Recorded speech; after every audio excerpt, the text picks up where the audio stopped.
Welcome back to Tales of the Dark. Tonight, this isn't just one story. This is five night shift experiences that should never have happened. And a warning before we begin: if you work late nights, if you've ever been alone in a building after hours, don't listen to this in the dark, because some places don't stay empty when the night begins. Story 1: The hospital that never sleeps. I never believed in anything supernatural. Not ghosts, not energy, not the stories people told just to make night shifts more interesting. Until I started working at that hospital. It wasn't even supposed to be permanent, just a temporary position, night shift nurse, 3 months, that's it. The hospital itself was old, not abandoned, but close enough in some areas. There were entire wings that hadn't been used in years, sealed off. Lights turned off, doors locked, at least that's what I was told. My first few nights were normal. Quiet routine, vitals, charts, occasional calls, nothing unusual. But around my 4th shift that changed. It started with a patient. Room 214, an older man, stable condition. No history of confusion or hallucinations. At around 2:30 a.m. he called for me, said he couldn't sleep. When I walked in, he was sitting upright in bed, eyes fixed on the door. "There's someone in the hallway," he said. I glanced behind me, nothing. The hallway was empty. "No, sir," I told him. "There's no one out there." He shook his head slowly. "No, there is. I can hear them running." I paused. "Running?" He nodded. "Kids back and forth, laughing." My chest tightened slightly because this wing didn't have children, no pediatric unit. No families staying overnight, nothing like that. "I'll check," I said just to reassure him. I stepped out into the hallway, silence, complete silence, no footsteps, no voices, nothing. I walked a little further down, checked both directions, still nothing. When I came back, he was still staring at the door. "They stopped," he said quietly. I forced a small smile, tried to get some rest. But as I left the room, I felt it, that strange feeling, like the silence wasn't normal, like it had just replaced something. I ignored it, told myself it was nothing. Patients imagine things at night, it happens. But the next night, another patient said the same thing, different room, different person, same time, 2:30 a.m. "They're running again," she whispered. That's when it stopped being coincidence. I brought it up to one of the older nurses. She didn't look surprised, just sighed. "You're in that wing, right?" I nodded. She hesitated, then said something that made my stomach drop. "That used to be pediatrics." I stared at her. "Used to be," she nodded. "Years ago, before they shut it down." "Why?" A pause, then, "Accident." That was all she said, no details, no explanation, just that one word. I didn't ask anything else. I didn't want to, but that night I couldn't stop thinking about it. 2:27 a.m. I checked the clock for no reason, just waiting. 2:29 silence, then 2:30, and that's when I heard it. Faint, distant footsteps, light, fast, running. My entire body froze because it was real, not imagined, not from a patient, from the hallway. I stepped out slowly, and there it was. The sound of feet running past the nurse's station. Back and forth, too fast, too light, like children. I followed it, I don't know why, I just did. Down the hallway, past the last active room, toward the end of the wing, where the lights were dimmer. Where the unused section began, the sound got louder, clearer, then it stopped, right in front of a door, an old one marked with a faded sign, "Restricted access." I stood there, breathing slowly, trying to listen, nothing, just silence again, but something felt wrong, like I wasn't alone. I reached for the handle, hesitated, then slowly pushed the door open. The hallway beyond was darker, much darker, lights barely working.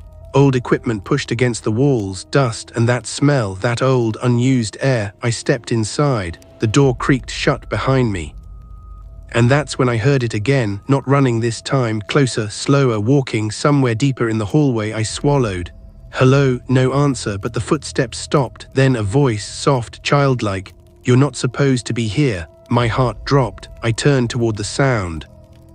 Toward the end of the hallway, and that's when I saw it, a small figure, standing there completely still, just barely visible in the dark, and then the lights flickered, and it was suddenly much closer. The worst part about night shifts isn't the silence.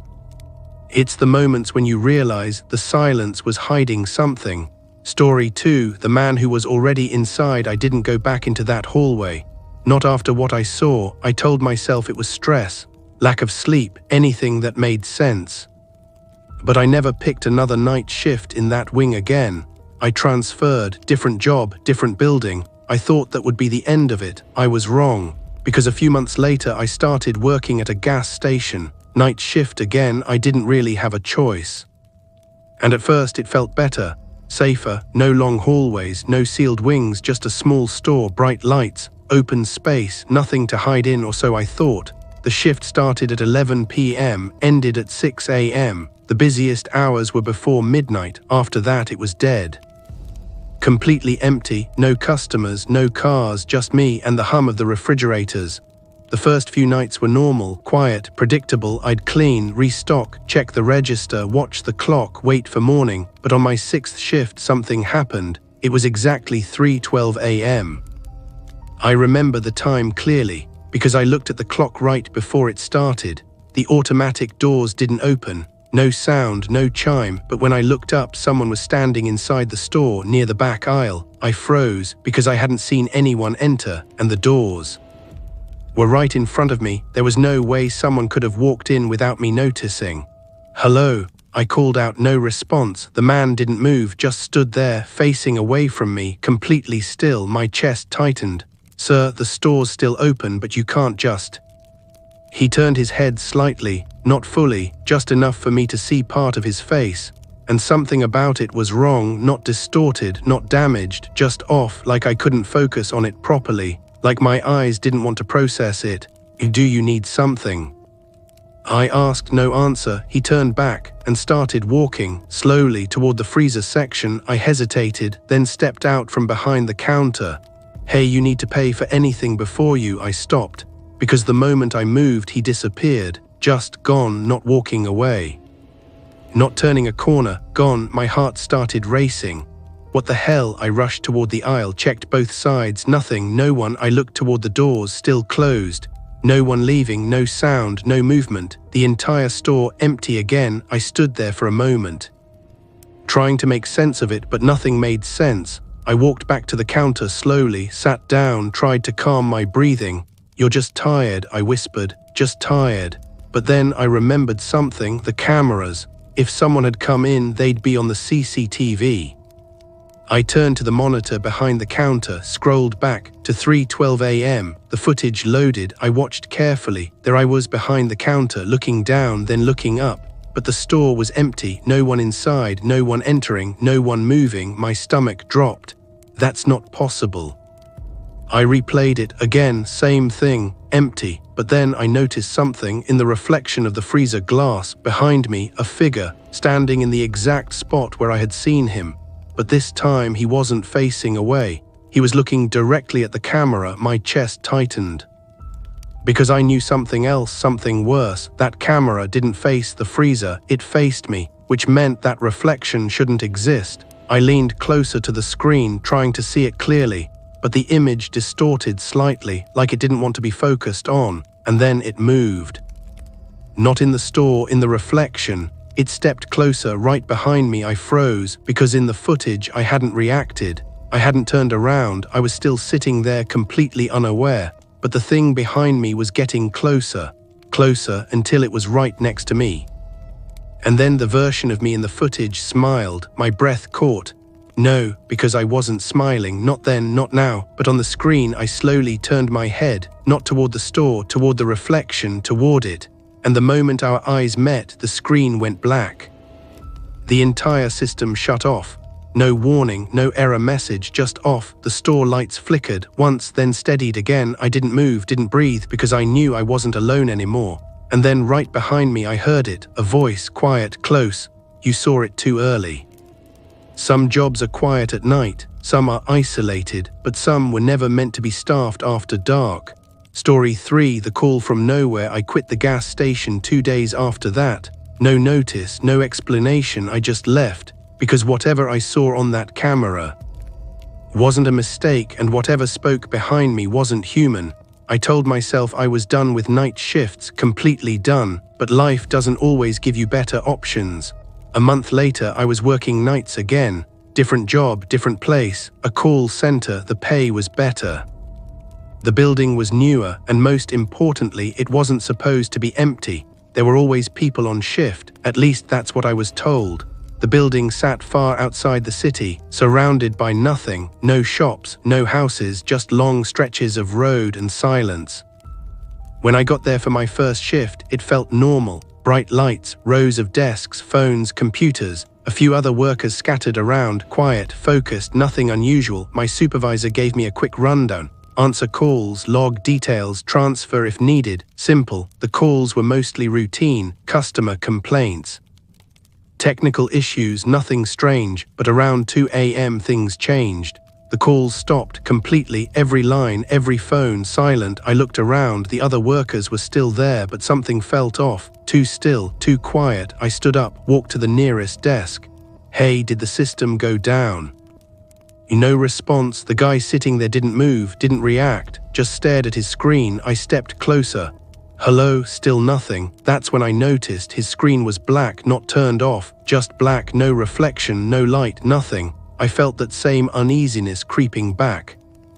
The same feeling from before, like I had stepped into something I wasn't supposed to notice. I went back to my desk, sat down, tried to ignore it. Then my phone rang, loud, sharp, breaking the silence instantly. I jumped slightly, looked at the caller ID, no number, just blank. I hesitated, then answered. Hello, static, loud, distorted, then a voice. You shouldn't be there. My stomach dropped. Who is this? The line crackled. You left the bus. My chest tightened instantly. No, what are you talking about? Silence. Then, you're not supposed to remember. The call cut off just like that, dead. I stared at the phone, heart racing. That wasn't possible. This place, this job had nothing to do with that. Different city, different time, different everything. And yet, it felt connected, like I hadn't really left anything behind. Like something had followed me, or worse, something had been waiting for me here. I stood up again, looked around the room. Everyone was still at their desks, still unmoving, still silent, like they weren't people anymore, like they were just placed there. The lights flickered, once, twice, then steadied. And that's when I heard it, a sound from outside, a low rumble, distant at first, then getting louder, faster. I walked toward the window slowly, every step feeling heavier than it should, and when I looked out, I felt my heart drop completely, because I recognized it instantly. A bus driving down the empty road, headlights dim, moving too smoothly, too quietly, exactly the same. No, it didn't slow down, didn't stop, just past the building. And for a second, as it went by, I saw inside passengers sitting still, facing forward, and one of them was looking directly at me, even from that distance, even through the glass, and then it was gone, disappeared into the darkness. My breathing became uneven. This isn't real, but something else caught my attention. Movement. Inside the building, behind me, I turned slowly and saw it. At the far end of the call center, near the emergency exit, a figure, standing there completely still, watching me, same height, same posture. Familiar, too familiar, because even from that distance I knew exactly what I was looking at. It was me, or something that looked like me. And then it moved, not walking, not running, just appearing closer, like distance didn't apply to it, like it wasn't bound by space the same way I was. I stepped back. What do you want? No answer, just that same slow approach. Closer, closer. Until it was standing a few feet away, close enough for me to see its face clearly. My face, but wrong, too calm, too empty. You keep changing places, it said. My chest tightened. What does that mean? It tilted its head slightly. Hospital, a pause, store. Another step closer. Now here, I shook my head. No, that's not. You don't leave. Those words hit harder than anything. You transfer. The lights flickered violently. The entire building shook slightly, and then everything went dark for a second, when the lights came back. Everyone was gone, every desk, every chair empty except me and it standing right in front of me. And behind it, the emergency exit door slowly creaked open, revealing only darkness outside and something moving in it, waiting. Some places get broken into, some places get robbed, but some places are entered without anything ever opening. Story 4, the thing that came inside, I didn't wait for it to get closer. The moment that door opened, the moment I saw that darkness beyond it, I ran. I don't remember deciding to. My body just moved past the desks, past the empty chairs, away from it. I didn't look back. I couldn't, because I already knew if I did, it would be closer. I reached the main hallway. The lights here were still on, normal, too normal, like nothing had happened, like the call center behind me didn't just empty itself. I stopped, breathing hard, trying to make sense of it. This isn't real, but the words felt weaker now, less convincing, because it kept happening. Different places, same feeling, like something was moving with me, or worse, like I was being moved between it. I quit that job the next morning, didn't even go back for my last paycheck. I just left. And for the first time, I tried to stop running, tried to do something normal. Day shift, a retail store, busy area, people everywhere, no isolation, no silence, nothing like before. It worked for a while. Weeks went by, nothing strange, no voices, no figures, no reflections. I started to believe it was over, that whatever had been happening was tied to those places, night shifts, empty buildings. I told myself I was safe now. I was wrong, because one night I was asked to cover a shift, just one, overnight inventory. The store would be closed, but I wouldn't be alone. At least that's what they said. There were supposed to be 3 of us, but one called in sick, the other left early, and just like that, I was alone again. The store felt different at night, even though it was the same place, same shelves, same lights. Something about it felt hollow, like all the noise from the day had been hiding something. And now that something had room to breathe, I kept working, scanning items, checking stock, trying not to think, trying not to listen. But around 2:45 a.m. I heard it, a noise from the back of the store, a soft thud, then something dragging. My chest tightened.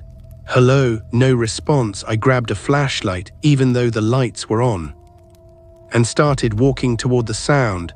Each step felt heavier, slower, like something was pulling against me. I reached the storage area. The door was slightly open. That alone was wrong. I had closed it earlier, locked it. I was sure of it. I pushed the door open slowly. The room was dim, only one light working, flickering, casting uneven shadows across the boxes. Is someone there? Silence, but the air felt wrong, thicker, like something had just moved through it. I stepped inside, looked around, nothing, no one, but then I saw it, on the floor. An object, small, dark, out of place. I frowned, walked closer, and crouched down. It wasn't something from the store, no label, no barcode, no branding, just something that didn't belong. I reached out slowly and picked it up. The moment I touched it, the lights went out. The entire store dropped into darkness. My heart slammed against my chest. What the hell? The emergency lights kicked in, dim, barely enough to see. I stood up quickly, still holding the object, and that's when I heard it. Footsteps behind me, slow, deliberate. I turned around, nothing. Just shadows between the shelves, but the footsteps didn't stop. They kept moving, circling, getting closer. I backed up. What is this? No answer, just that sound, closer, until it was right behind me. I spun around, and this time I saw it, a figure standing there. Not fully visible, like the darkness was wrapped around it, but I could see enough, its shape, its posture, its face barely forming. And in that moment I realized something that made everything worse. It wasn't entering the store, it was already inside. It always had been.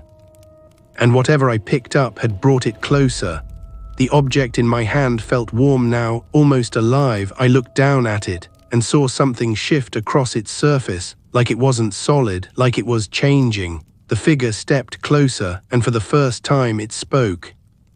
You keep taking pieces. My breath caught. What does that mean? It tilted its head. From each place, hospital, store, call center, now here. My chest tightened. No, I didn't take anything. The object in my hand pulsed. Once, the lights flickered, and suddenly, I wasn't in the storage room anymore. I was back somewhere else, somewhere I recognized instantly. The bus, standing in the aisle, holding that same object, and every seat was filled, every passenger watching me, waiting, and then they all spoke at once. You brought it back.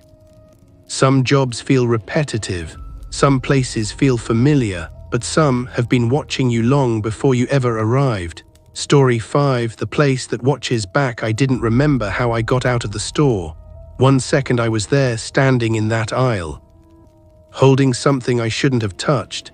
And the next, I was outside, sitting in my car, engine off, hands shaking, like my body had removed me before I could understand what was happening.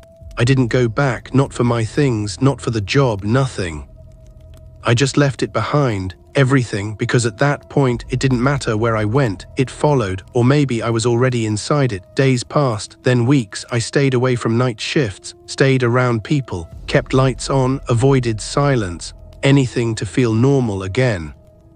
But that feeling never fully left, that quiet awareness, like something was still there, just out of sight, waiting, watching. And then I made a mistake. I took another job. I told myself it was temporary, just a few nights, good pay, easy work. A factory on the edge of the city, large, mostly automated. At night, almost completely empty. I should have said no, but I didn't. My first shift started at midnight. The building was massive, rows of machines, conveyor belts, dark corners where the light didn't fully reach. But unlike the other places, this one felt different, not quiet, not empty, but aware, like it already knew I was there. I tried to ignore it, focused on the job, check systems, monitor outputs, simple routine. But around 3 a.m. everything changed. The machines stopped all at once. No warning, no error, just silence, heavy, complete. My chest tightened immediately. Not again. I stood still, listening, waiting, and that's when I heard it.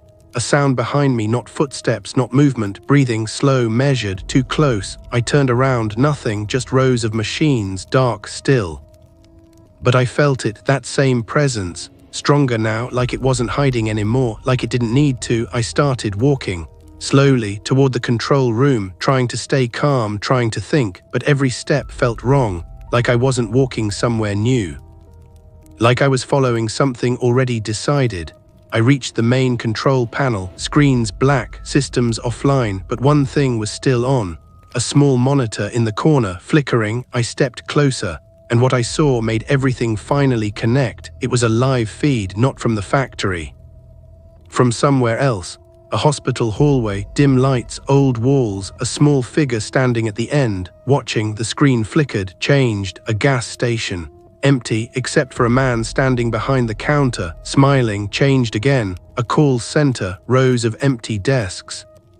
And one figure standing near the exit, looking directly into the camera. Then the storage room, that object on the floor, waiting. My breathing stopped. It's all connected. The screen flickered again, and this time it showed something else. The bus, doors open, passengers sitting still. And one empty seat, waiting. I stepped back slowly.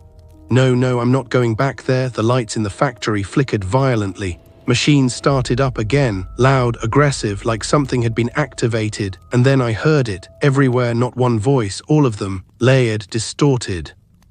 You never left. My chest tightened. What do you want from me? The answer came instantly. Nothing. The machines grew louder. The building vibrated slightly.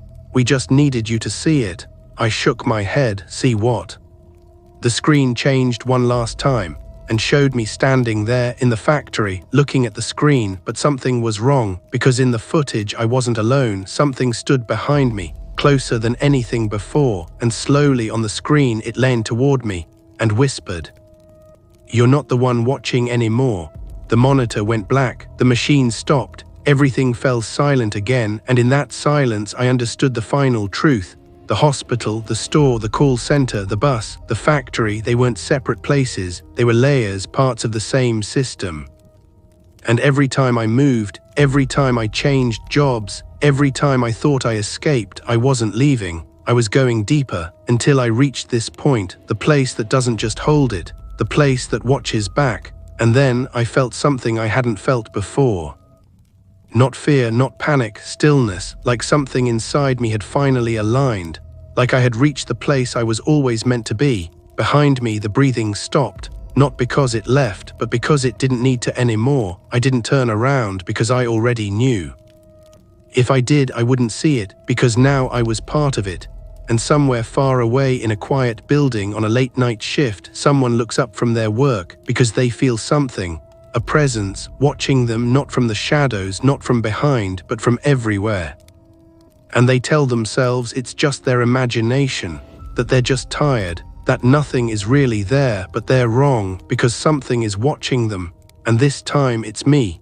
If you are new here, subscribe to Tales of the Dark, where every story gives you a nightmare.